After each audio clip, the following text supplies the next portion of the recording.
Hey, what's up, everyone? This is Ryan and Connor with Voices from Corners Unknown, episode 10. This week, or this episode, we've got three albums to discuss. I guess we always have three albums to discuss, but on this episode, we have a kind of a minimalist, dark, ambient, electronic album, a Blackened, thrashy death metal record, as well as a kind of a Blackened, crusty, D-beat-laden band. There's a lot to unpack in that album. Kind of hard to describe succinctly. There are a lot of genres that go into it. Yeah. So I get a little frazzled trying to describe it because I feel like I miss like three key descriptors every time I try and You don't want to describe a band with 20 different subgenres? I mean, we could, but I mean, we can do that, but I don't know. This one, every time I listen to it, I'm just like, oh, there's that genre. Oh, and there's that one. I always have a hard time just packing it up into one sentence. But yeah. So I guess yeah. Where do you wanna start the conversation? Let's start with the thrashy death metal album Sol de Sangre. Yeah. Okay, so this Sol de Sangre. Sol de Sangre, yes. So this is a self-titled release, and this album came out, I believe it was March of 2018, so just a couple months ago. And this band is a 4-piece. And all the members in this band are from Colombia, but I believe they currently all reside in Vancouver, British Columbia, which is interesting. That was really confusing at first. Yes. I'm all like, wait. Yes. It says British Columbia, and then I'm like, right. But it's like Spanish lyrics. Right. And then I'm like, wait, they're from Colombia? Yeah, that was funny. Right. Yeah, no, that was the first thing I thought. And I was like, oh, they have a Vancouver and Columbia too. And I was like, oh, shoot. Okay, it's British Columbia. So, like, they all reside there. That's the impression I'm under. But yeah, these guys, I think, so this is their debut. Well, it's not their debut technically. They released a few singles, but this is their first LP. They released 3 singles leading up to this LP in March. Yeah, all the singles are on this album, right? Yes, that is correct. That's exactly right. So, they kind of trickled them out over time, starting back in about, I believe, September of last year, and they released a few songs to kind of, whet people's appetites for what's to come. And then in March they dropped. It's honestly a pretty hefty record. It's 12. It's 12 tracks, and it's just shy or about 50 minutes in length. I think it's a pretty meaty and lengthy album for the genre. At least that's just just like if you were to, I don't know, just kind of Blackened, thrash, and death. Like they're just it's a pretty lengthy album, but I think that there's a lot to unpack here. Am I missing anything on the background of the band?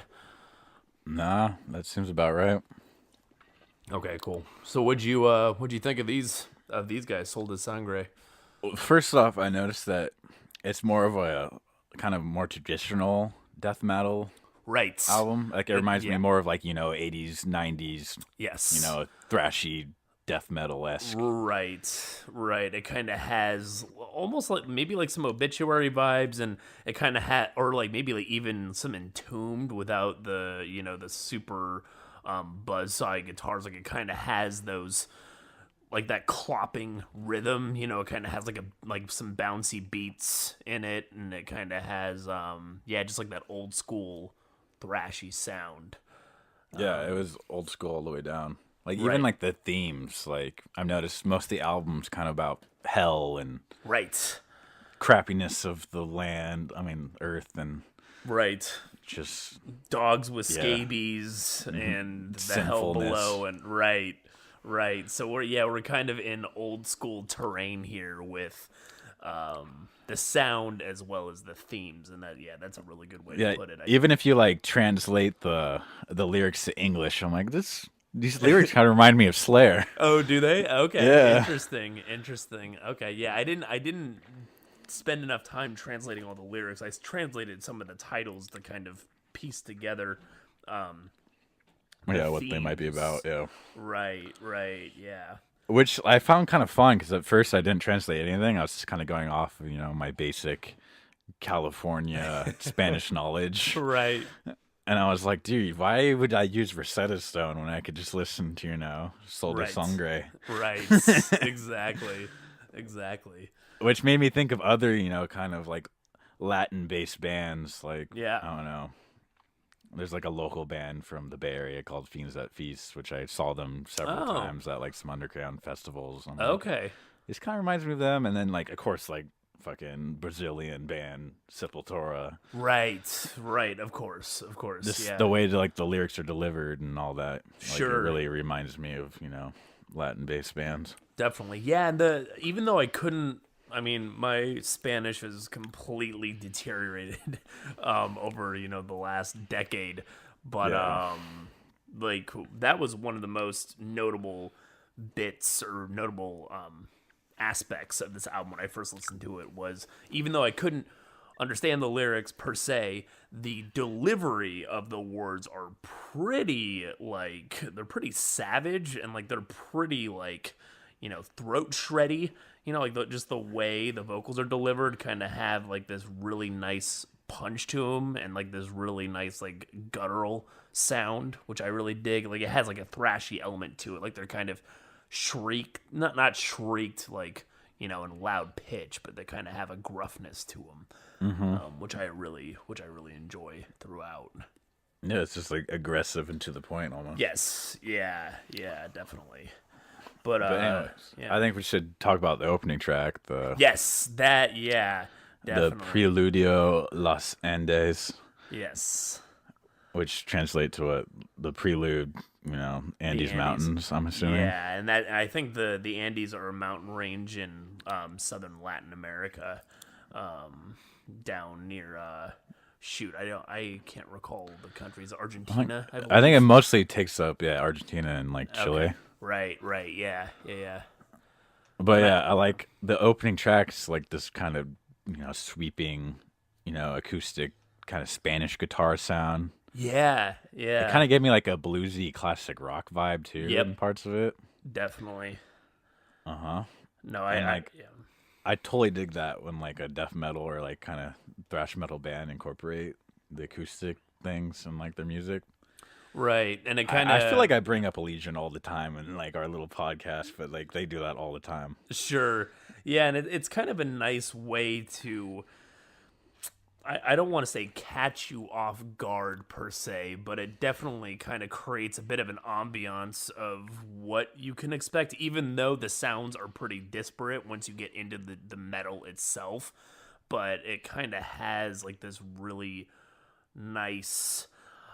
it was difficult. Like it just like has it kind of just has this really airy, atmospheric vibe to it, and it just I don't know. It kind of just settles you in for the shit show that is going to be the metal.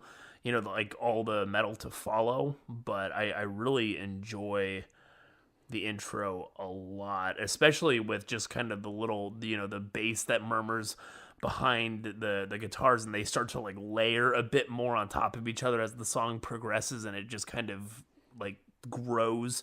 It kind of becomes a little dense, and it's only 2 minutes long, or a little over 2 minutes long, but it and I'm not sure if that is what's depicted on the album cover as well. I don't know if because you can see the mountains on the album cover. I was thinking about this, if those are supposed to be kind of like the Andes mountain ranges, and there's kind of like a river of blood flowing between them or something. I don't know if that's actually a comparison to draw, but it seems like that's kind of a nice way to set the scene. But yeah. I mean, in a way, they kind of act like Earth is hell. And hell is hell, so Right. maybe the Andes Mountains are also Right. the mountains of hell. Yes. Yeah. No, it's a really gorgeous introduction, and just to get this point out of the way, I really enjoy the other two interludes that come, that are kind of sprinkled throughout it. Honestly, this album is pretty much it's kind of split into two halves, or each of the instrumental components are kind of like touchstones for different chapters, it seems. I would say like they all kind of break up the pace of this album very nicely. I literally just kind of came up with the idea that maybe the first half might be like, the sinfulness of living life on Earth. And then you get to the interlude in the center of the the album. You're in purgatory, right? Purgatory, and then you're in Right. purgatory, and it's like this track with like kind of rain pouring down and birds Yes. chirping, and like there's this weird whispering. Yeah, it's like a spoken word passage, and they don't have the lyrics for it. And I was like, Yeah. oh, what is the guy saying? I want to know. And That was like the lyrics I wanted to know the most, but they didn't have it. Right. It was super eerie. Yes. Yeah, and he's kind of like saying it like in this hushed, almost like he sounds like he's almost like on the verge of like breaking like mentally or something. I don't know. It kind of has this creepy vibe, like he's kind of whispering it, and you get like the sound of, I think there was the sound of rain, right? But I remember like the birds chirping, and there are like some nice field recordings. Like it has like a lushness to it that kind of isolates you. It's strange, like this, like a crazy guy kind of whispering in your ear. Yeah, definitely. Yeah. But the second half, like maybe, like the first half they live life kind of sinful. I mean, I'm totally just making all this up. Like who knows how true this is? I mean, maybe not. It's interesting to entertain the thought, I would say. Yeah. And then they die, and then they're in purgatory, and then Right. they go. The second half, like it kind of has a lot of themes involving hell and. Right, because the Sol de Sangre, that's like the blood sun, right? That's kind of like the red sun, the bleeding sun. That would actually make a lot of sense. Yeah. I mean, I could look at it that way, but I mean, guess- maybe we're being a little too overly analytical, but I kind of. But at the same time, when we talk about music like this, like making those kinds of connections, I think enhances the music in a sense, or it at least kind of forces you to. I don't know. It makes me appreciate it more that it's kind of structured in that way. Yeah, like maybe the band didn't intentionally like mean to have a concept over the album, but like Maybe, yeah. what's wrong with us like creating our own? Right, exactly. Well, maybe if we can interview them one day, we can ask them a bit about it and get their read on it, or maybe it's better just to be left to our own interpretations. Yeah, definitely. Not sure. Well, is there any songs you want to go into more detail about? Let me see. Yeah, I mean the one that one of my favorite songs, I mean, irrespective of, the interludes, I really dig those. I think the fourth track, La Fiera del Chivo, I think that means the kids' fair. At least according to Google Translate. Hopefully they got that right. Yeah, I got the Feast of the Goat. Oh, Jesus Christ. Okay, that is... All right, Google, you gotta step up your game, because I was like, the kids' fair, that does not sound fitting for the tone of this record. Wow, really? Yeah, I don't know, man. I mean... That's embarrassing. Well, that's embarrassing for me to say that. We should probably keep this in here just so people can laugh at that, but that's... Okay. I want to look it up one more time. Google Translate on the spot, live. La Fiera del Chivo. Yeah, I get the Feast of the Goat, which is a book and a movie. That makes a lot more sense, because the kids' fair just sounds... I don't know. That just does not fit the aesthetic of this record at all. Yeah, I totally get that. But what I really liked about that track is it just has like that throwback. It's such like that throwback feel to the old school death metal, and it kind of just has that ripping. It just has like that drum beat. It's hard to describe, but it kind of has like this clopping drum beat that's brutal, but it's so catchy, and it just like it makes me want to dance in the weirdest way. I don't know how to describe it because it just like it's so rhythmic the way the kick drum is going, and then the riff is kind of matching it and kind of plodding along, and it makes like this nice groove. And then between those moments of kind of those classic old school death metal kicks, you get some like little passages of unfettered Blackened riffs, because there's some decent tinges of like Blackened riffs, like tremolo picking going on here as well, which I think makes it a pretty interesting and textured listen.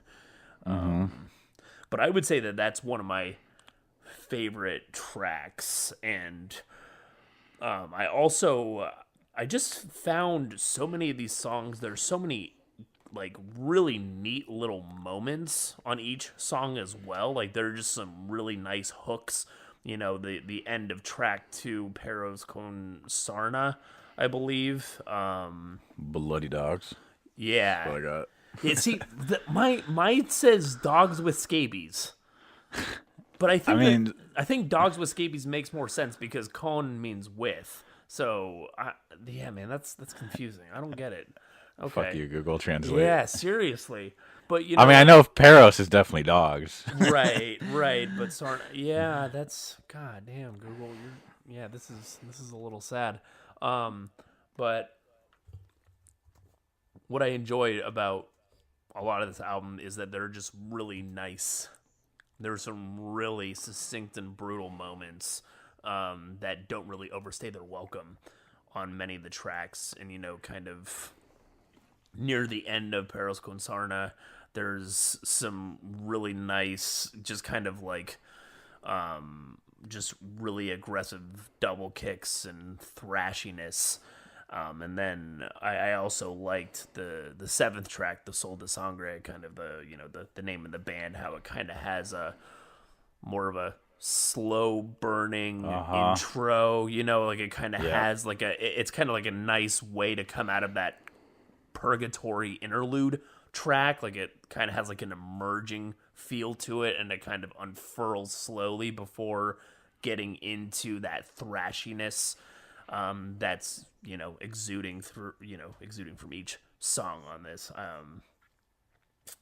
But how about you? Were there any specific moments you dug or tracks in particular? I too dug Sol de Sangre quite a bit. I loved how you kind of have that slower, almost kind of sludgier vibe at the beginning, and then it picks up to like a faster paced speed again. Right. And I kind of equated that slowness, like to me I was visualizing, you come out of purgatory as you described it so succinctly, and it's like you're looking at the sun, like the blood sun, and it's like the slow riff is almost like the slow dripping of the bloody sun into the river. Like it just kind of has like this slow kind of, like, I don't know, it just has like this really foreboding, and I don't know how to describe it, that it just has like this, I don't think doomy is the right word. I don't know, there's just an atmosphere about it, kind of a little sludgier. But were there other tracks? My personal favorite was the Bienvenida Merta Bienvenida. Yeah. Sorry, Spanish speakers are probably just butchering stuff as usual. One thing I noticed is that I got it that translates as "Welcome Death, Welcome." Okay. Which, ironically enough, we always joke about, welcoming death. Right. Yeah, that is. I'm glad it's a universal thing. Yes. Yeah, we're not alone. But it has like this strange, like orchestral opener. Yes. Yeah. And then it just gets into this tasty melodic riff. Yep. I would say it's the most melodic riff of the album. Right, opinion. and I know your love for that kind of stuff. Whenever there's melody, you kind of get you get giddy. Well, that's the thing. Like, I never really am too big on like traditional death metal, but when it's melodic death metal, like I'm like, oh yeah, I can get behind this. Sure, no, that makes sense. I understand that. But yeah, like I always say, like it just makes me want to whittle, you know. Right. the whittly woo. You want to get the or you want to do the jazz hands or some Yeah, crazy dude. shit like The that. metal jazz hands. Right. But But yeah, and then it also has like the kind of cool like vocal chants of like multiple people yeah, like chanting the chorus. And like I don't know, overall like the instruments and like the vocals all kind of have this nice flow that blend into each other and create kind of yeah. And there's a a nice lot sound. of and there's like a lot of dynamism in this record. Like there's a lot of I don't know if tension's the right word, but what these guys do really well is kind of transition in and out of riffs very fluidly, and it just makes it more of an engaging listen. Like, you kind of go from, maybe more traditional old school death metal, and you kind of go into some black metal riffing, you pull back, and they just have these really, and they weave in these catchy, skull crushing moments with their riffs, but they don't really sit on anything too long or milk it too long to where it gets kind of tedious to listen to, which I really like. It doesn't become kind of like, post metally. Right, sounding, or it just or doesn't. proggy. Yeah. And I think and in addition to that, I also found the closer of this album to be pretty superb as well. Just kind of the way they close it out with the march like drum beat on the snare, and they kind of have just it sounds like an orchestra of strings, and I can never figure out exactly what stringed instruments are used, if it's cello or violin or whatever else in between. I feel like I even heard like maracas in there. Yeah, that was a really nice touch. Kind of like the little ricochet, the little shaking sound going on. Yeah. You got like some Latin culture in there. I kind of dug that. Yeah. And I thought that was a really beautiful way to kind of tie it off. And honestly, I would love to just hear an album like dedicated to just those instrumentals. Just like after hearing that song, I'm like, man, I want to hear just like a whole album based around this kind of stuff. Just because I don't know, it's composed so well. Yeah, and it just has like this epicness to it. Like you're kind of did you translate this one? Janos Some reason I couldn't find any translations for like okay. I mean like a little. There wasn't any lyrics on that one, huh? No, I was just trying to get the title because I was trying to think if the like the way the drum beat was being played, if that was kind of a way to be like you're exiting like the I got Plains of Hell on that one. Okay. So maybe they're marching into like the Plains of Hell to like right. battle, You're evil marching or something. Yeah, you're gonna get whisked away by the Sea of Fire or whatever works down there. I kind of imagine like kind of a dance of death or something. Right. Yeah. But yeah, I really love that track. And just the riff on that as well. It just has I don't know, the acoustics when they come through, they really hit you hard. But are there other tracks in particular you think we should talk about, or? I mean, not in particular, but I kind of liked having like there's distinct like guitar solos in all these songs. Yeah. Or not all of them, but a lot of them. Yeah. And like I feel like a lot of the music we listen to nowadays doesn't really have those. They kind of stray away from guitar solos. Yeah, and I think that kind of harkens back to that old school vibe as well, kind of, focusing a bit more on some of the solos. Yeah, you always would have like, let's throw in like a guitar solo. Right, some ripping. It was part of each song. Yeah. And it's just it's a nice way to just create, just kind of flesh the song out and make it a little meatier. Yeah, shows some skill. Right, yeah, and I really enjoyed this one. Would you recommend folks check this one out? Yeah, I liked it. It was a nice, modern day kind of throwback to old school, death metal and thrash. Right. And I dug it overall. I mean, I really liked, just the Spanish, lyrics. Yes. I kind of found myself trying to like translate stuff, which was fun. It was another good car blaster too. Oh, really? Yeah, I see. Yeah. But or just sitting in a plane for 12 hours because that's kind of what I did for this time around. Just listening to it. Exactly. Trying to get through my migraines while listening to some people screaming in your head. Right. All right, which album do you want to talk about next, man? Let's go with Ultra. Oh boy, Ultra Vires. Ultra Vires. Or is it Ultra Vires? It's Vires. It's Latin, probably Vires. Let's go with Ultra Vires by Caustic Reverie. Yes. All right. Yeah. So this project, Caustic Reverie, is a kind of an experimental ambient electronic outfit that's helmed by Bryn Sherman, and he's out in Florida. And he's been producing music under this moniker for quite a long time, actually, about 10 years now. So back in 2008, he released his first album, Absent, under this name, and I believe he has a handful of other monikers as well. Right.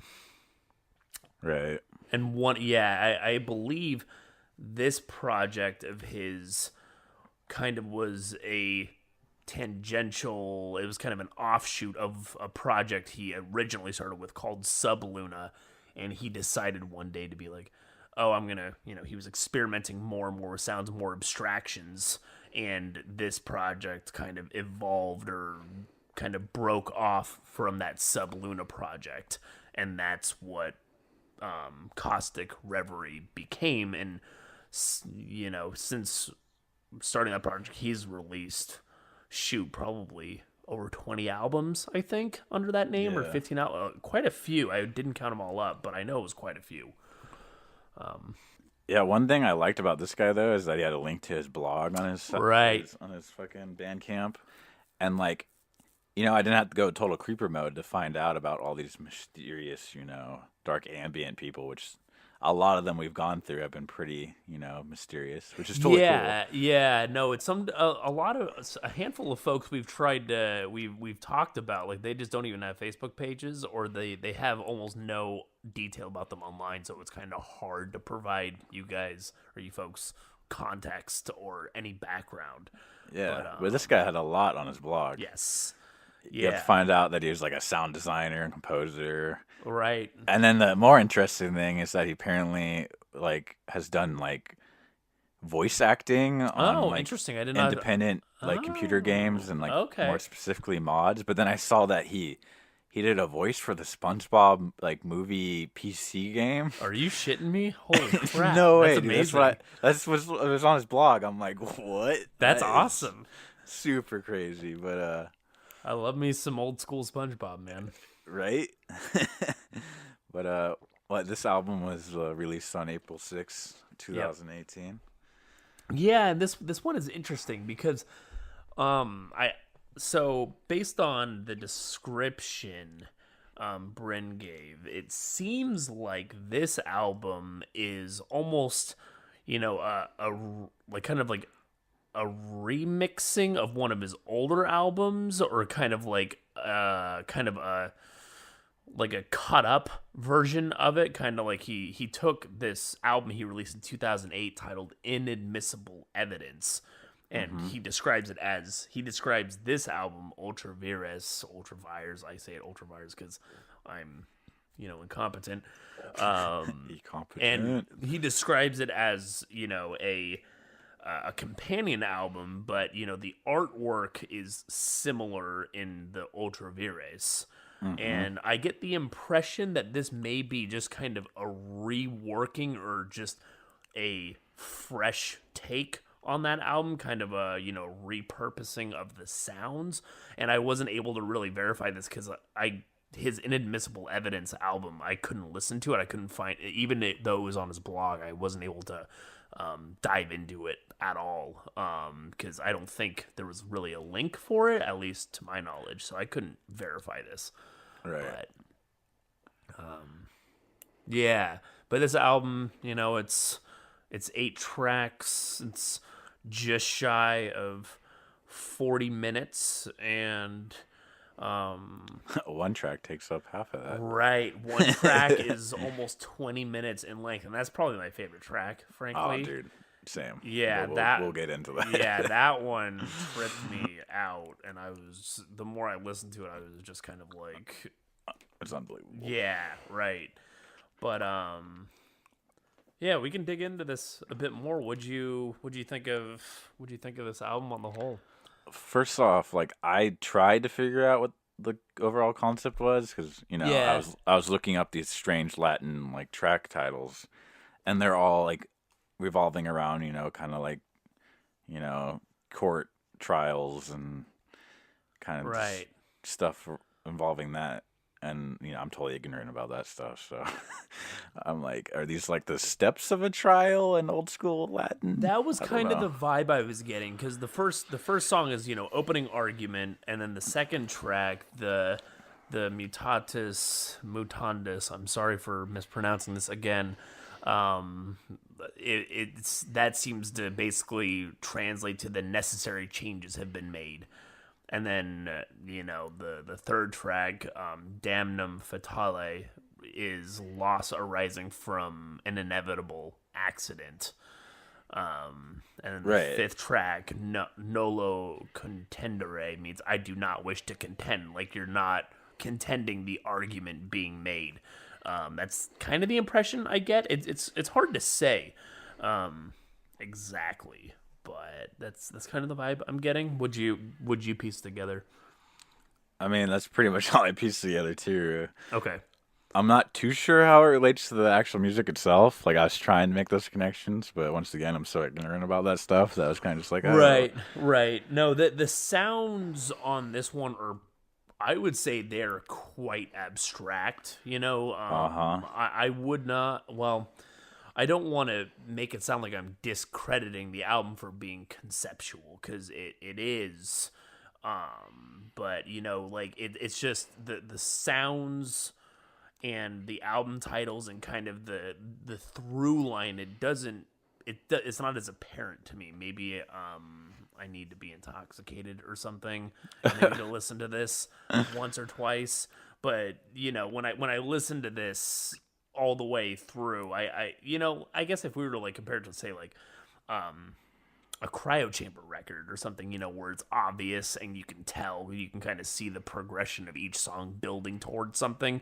This one yeah, is way more opaque in the way it describes its story. And maybe that's the point. Maybe, it's supposed to be opaque, and there's really a bleakness that roils and comes out of this record. Like, I don't know. It's very draining and this one creepy. was this one was much more like eerie and just mysterious overall. In a Yes. way, it acts Yes. like kind of the spacey, like whispering sounds that you Right. kind of hear. It kind of takes me like full circle to our first episode. By the way, episode Oh, 10. really? We made the Wow. 10 episodes, but it reminded me of Wendigo by Lenore Spectre. Oh, okay. Like some of the textures, and I'm like, oh, this sounds Yeah. familiar. Like I kind of just I feel like I'm in a cave, and it's like this whispering, Right. strange, I don't know, open, mysterious sound. No, right, right. And I could be, I'm probably just talking a load of crap, but the the title of this record, Ultra Vires, I'm pronouncing that wrong, I'm sure. That kind of speaks to, or that kind of translates to, an action that's beyond the powers as detailed in a law.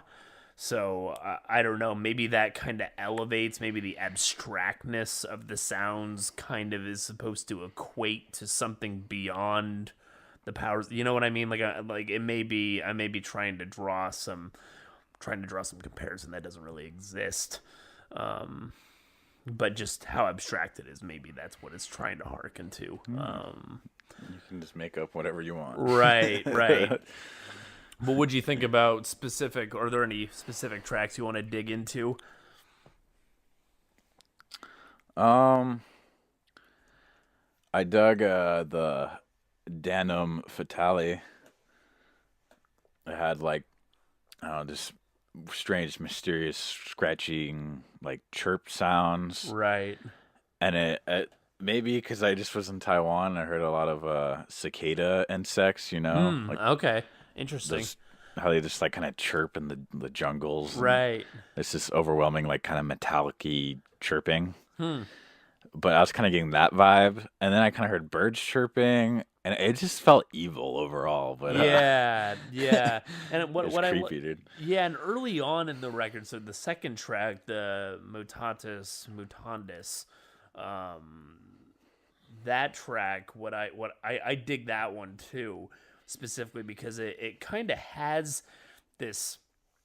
There's like a little teeny ray of hope or a little bit of warmth that comes through in the first 15, 20 seconds maybe, and it kind of gives you like this little bit of a hopeful vibe, a hopeful feeling, and then it kind of just careens or just deteriorates into this unsettling spacey drone, and it kind of has just like this swallowing, void of space vibe. And I would say that kind of permeates throughout most of the record. Kind of the spaciness that, I don't know, it just feels like it consumes you, and it's so, I mean, as it's kind of speaks to the title of the project, Caustic Reverie, it's kind of like a how would you describe that? It would just be like a corrosive daydream of some sort, right? I mean, a reverie is a daydream, essentially. I mean, I think it speaks quite well to the title of the project as well. But what's another thing? A lot of the tracks remind me of more of like a atmospheric, like space ambient right. sound. But like, I don't know if he ever claims that this is more of a space ambient. But then again, it's kind of hard to put a title on all these types of dark ambient subgenres. Yeah, and I don't know. It definitely has spacey vibes, but it doesn't seem to ground itself specifically in that or classify itself as such, in my opinion. Yeah. It's just a very haunting, it's very deep too. Like if you listen to this loud enough, there are a lot of deep layered textures that kind of claw at the back of your skull when listening to this, like a lot of like creepy movements and sounds. And oh yeah. I mean that's most readily felt on the seventh or the second to last track. There's layers beyond layers. Yeah. Beyond layers. Ray Gestay. Jesus, dude. I'm botching this. Arrest that's we're trying. We're getting killed out here when talking about all these bands and artists that just use these these cryptic words to describe their album and their titles. Yeah. Oh man. But yeah, do you want to dig into that one? Because that track I find to be the most mesmerizing, and it's amazing to me when you listen to this. Kind of the first 6 tracks, they're all relatively succinct and quick. A lot of them are between 2 to 3 minutes at most, save the third track. And by the time you get to the second to last track, everything before it just kind of feels like it literally feels like a dream almost. And then when you get to that track, I don't know, there's something just so sinister about it, and it just kind of pulls you into this. I don't know.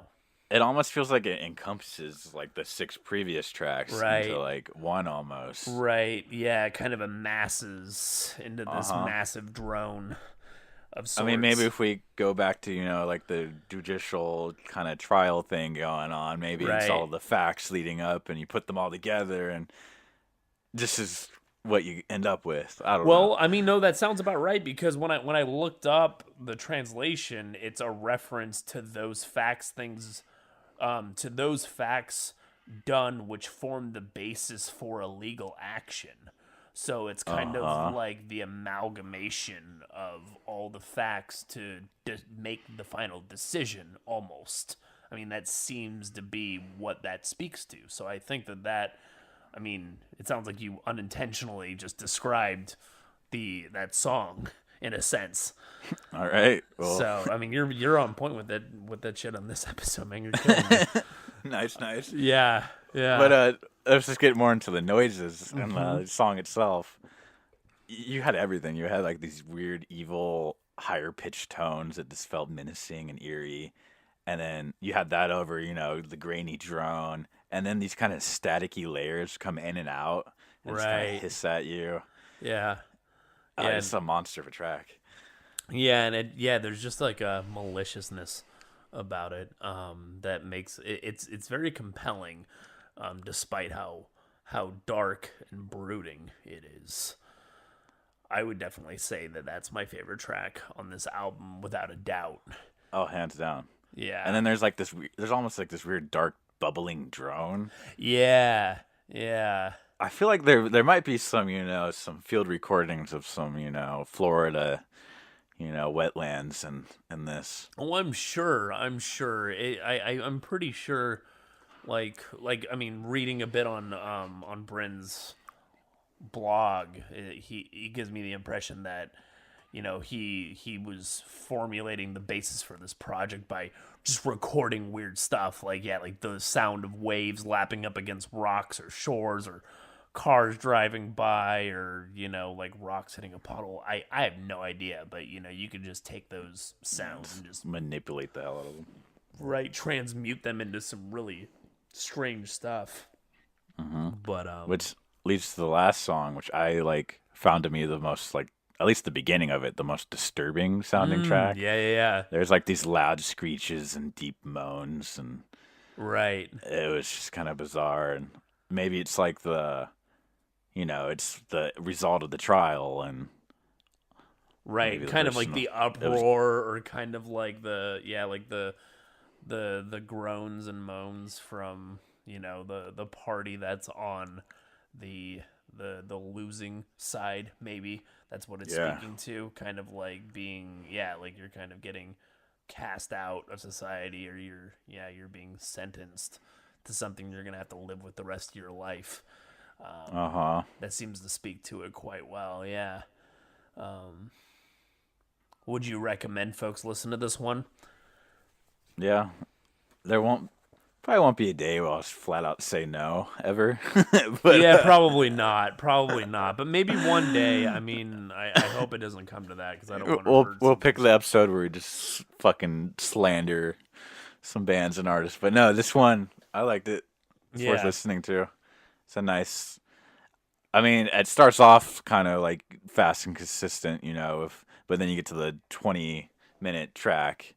Just think of it as a full concept, and listen to it all in one go. Yeah, and by the end of it, it kind of bleeds you dry in a good way. Like, it kind of drains you, it kind of takes the energy out of you just with how dark it gets. All right, so for our last album, we have Cyclopean Blood Temple's debut EP, Unholy Union, and this is a really succinct EP that I tried to describe in the introduction and didn't do a very good job, just because there's so many genres that are kind of melded in this. You got some hardcore punk, some black metal, some grindcore, some D-beat. Am I missing anything? You can just keep going. Yeah. There's a lot, and maybe even some death metal. But there are a lot of sounds. A very slimy amalgamation of sounds, and this is a pretty succinct EP. I believe it's about 11 minutes in length, and these guys, they're a 4-piece from Gainesville, Florida, and that's actually where Bryn is from Florida as well. I don't actually know how close they are, but 2 artists from Florida in the same episode. That's kind of neat. And yeah, I learned about these guys through the guitarist reaching out to me, and the only synapse that fired when I first saw these guys is um the drummer of this band, he's actually the drummer of a Blackened Doom outfit from the same city, and the name of the band is Gall, and I actually had them on the From Corners Unknown compilation. So when I saw the drummer and they said, "Oh, this guy's from Gaul," I was like, "Oh shit, okay." So I was able to like kind of make a connection, and that instantly kind of got me hooked onto listening to this right away. And are you cool. so are you into this kind of stuff? Like what's your general vibe on this kind of music? You know, kind of like the hardcore punk, blackened grindcore D beat stuff. Like do you listen to this often? I mean, usually I don't seek, like Right. the traditional 1 minute Right. fast paced Right. grindcore esque music. Right. But when you add like kind of other elements to it, I can get behind it. Okay. Okay. So what were your first impressions of it? Did you dig it? Well, like the first couple listens, I didn't, like all the music we listen to on these, I kind of don't give my full attention to it right away. Sure, sure. You kind of let it play in the background and seep in and see what catches your ear or what have you. Yeah, I get that. And of course, when it's music like this, it kind of starts to sound kind of generic and it kind of all blends together. Sure, sure. But then when I started, I put on the headphones, I really kind of got into it. And then I started picking up, all those hundreds of other genres kind of mixed into this. There's a lot going on in each track. I mean, some of the tracks are a little more punchy and to the point, but even though most of the songs are between a minute to 2 minutes and a couple that go north of 2 minutes, they cram a lot of genres or just a lot of different flavors into each track. It's pretty superb. Yeah, in a way, it's kind of hard for me to even decide what I think of certain songs. I'm like, wait, what? It's already over. How can I even, exactly. describe this? Yeah, and I think I think this is a good way to kind of get a sample of what these guys are capable of, and it'll be interesting if and when they put out a full LP, what they're capable of, or kind of what direction maybe they'll. I'd be interested to see how their sound, if it changes at all into a new LP, if they have like a fully realized album with like I don't know. They'd be interesting to see how their sound may change or how they may, go in a certain direction. Yeah. But yeah, so I guess getting into maybe a couple specific tracks, what are some of your standouts? Well, it's funny, well, I dug the first couple. It was just, merciless, in your face, and just aggressive, fast-paced, grindcore-esque sound. But my favorite track was probably number 5, Outer Darkness, which is funny enough. It's the longest track. Yes. But that track you really is get heavy a nice, as fuck. dude, it's just this heavy wave of brutality. Yes.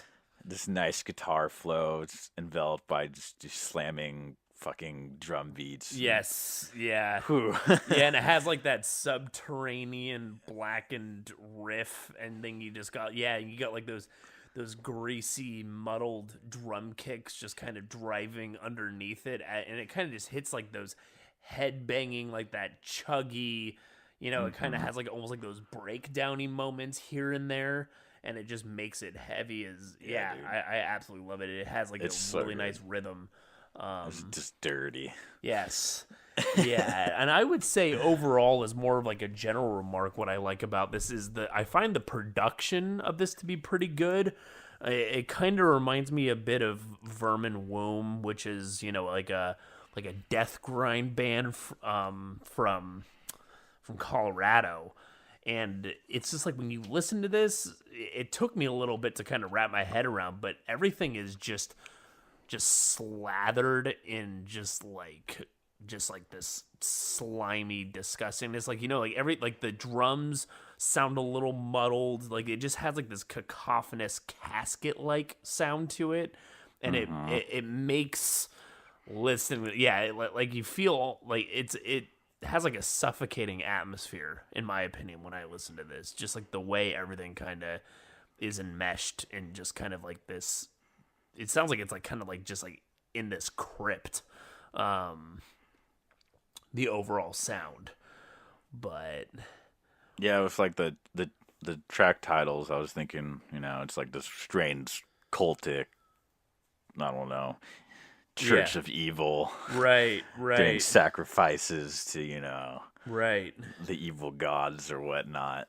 Yeah, but what's really excellent about this is just the way that the band, the way that they can kind of just flip into or transition into other genres, and it just feels and sounds natural. Nothing is really jarring when they switch. Dude, just seamless. Yeah. And like you said on Outer Darkness, that's probably my favorite track, and it's probably one of the best examples of that. But if you listen to the opening track, Warship, like there's you get you kind of get like that Blackened riffage, and then just like 20 seconds in, 30 seconds in, it kind of bursts out into this hardcore punk drum beat for just a moment, and it kind of has this catchiness that really like grabs you by the throat. And then it kind of revolts back into like this blackened cacophony, like this blackened thrash, or like this like blackened assault, like the drum beat going on. But yeah, it's pretty amazing listening to this and just how seamless they can make the transitions between genres. It seems like they're kind of transcending some of the confines, like the kind of summation of it, the sum of the parts kind of exceeds and expands beyond the whole, I would say. Well, speaking of making things seamless, I love how they kind of stitched each song together with that kind of high-pitched just guitar pure feedback. Yeah. No, each song would start and end with that, and just kind of made it all blend together. Exactly. No, and I always appreciate that. I think we've talked about this a couple times before on this show, just being able to string your songs together so it has a sense of coherency. I think that we talked about that on Apostles record. But yeah, every song is kind of it. The album opens with feedback, and I think the final track, Deep Barrel, I don't think it ends with feedback, but it kind of smolders into, kind of deteriorates into like this despairing atmosphere. But overall, each song is just like ear-piercing feedback. Well, then some of the tracks have it like kind of incorporated in the track itself, like you would hear it throughout the song, which was kind of cool. Yeah. You would just be like, these slamming riffs and like these snarly drum beats, and then the feedback would go with like the kind of groove of the music. Right. Yeah, and I'm always a fan of the use of feedback. I used to not be too big on it, and then I think once I heard Dead in the Dirt's The Blind Hole, I was just like instantly in love with feedback, and now I just want to listen to albums that are like 20 minutes of pure feedback, as weird as that sounds. Like I'm just so into it. Feedback. Yeah. There's something mesmerizing and cathartic about it. And I like how they make sparing use of it to make it, dissonant, but they use it to string together all their songs. Yeah. In a way, it's kind of a cue to let you know that there's actually another song. Like, it's a new song, at least for the first half of the album. Yeah. No, and they do. They do a really nice job here. And yeah, so Outer Darkness, are there any other tracks specifically you wanted to touch on, or? Well, from that point on, it becomes less like, just in your face, fast and aggressive. I mean, it still is the whole way through. Sure. But it kind of has more elements into the track 5 to 8. Yeah. I noticed. Yeah.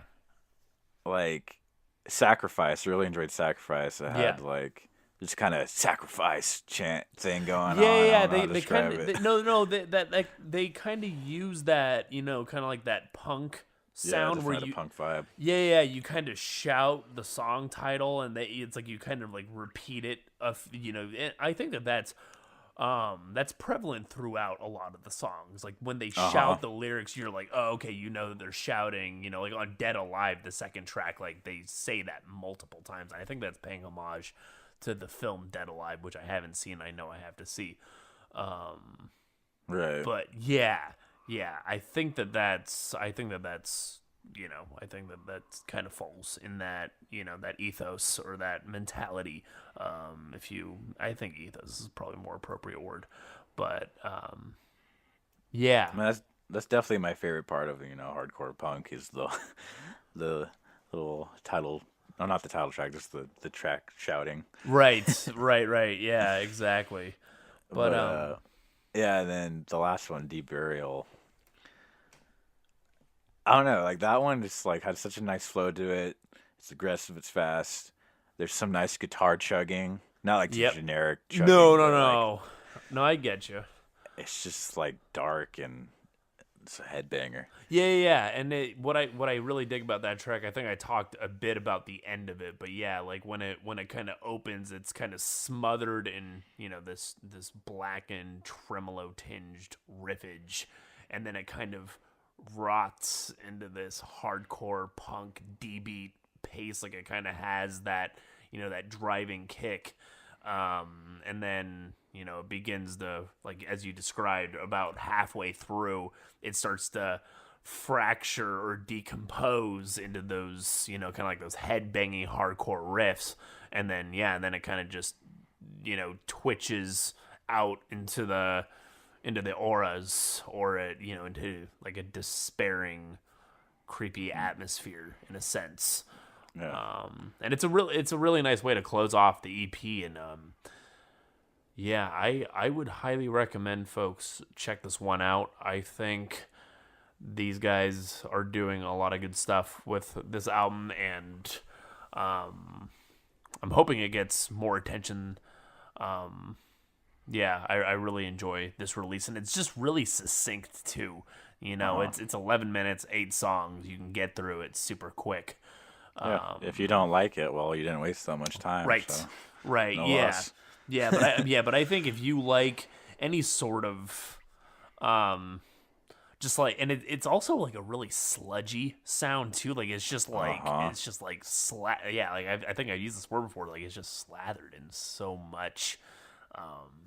It's just so grimy sounding. So if you if you like kind of cacophonous sounding grindcore mixed with hardcore punk, mixed with some death metal and some black, some tremolo picking moments, something like Vermin Womb maybe. I definitely think that folks that enjoy that kind of stuff will enjoy this EP. Thanks for listening to Voices from Corners Unknown, episode 10. Episode 10, that means there's at least 10 hours worth of our yammering. Our yammering to listen to. So if anybody's actually listened to all 10 episodes, thank you. And feedback. It's always nice. Yeah, we appreciate the continued support. And if you folks have any, as Connor said, any feedback for us or any suggestions, constructive criticism, we always appreciate, anything to kind of better ourselves. I'm totally down, like, hate on us saying like and all the time. Yeah, well, I mean, that's something, remember, that's something you can edit out and people don't have to know about this, But like, I say like all the time, dude. I know. Man. All right. But yeah, we appreciate the continued support, and we'll see you folks in the next episode. Let us know if there are any specific albums you'd like us to talk about.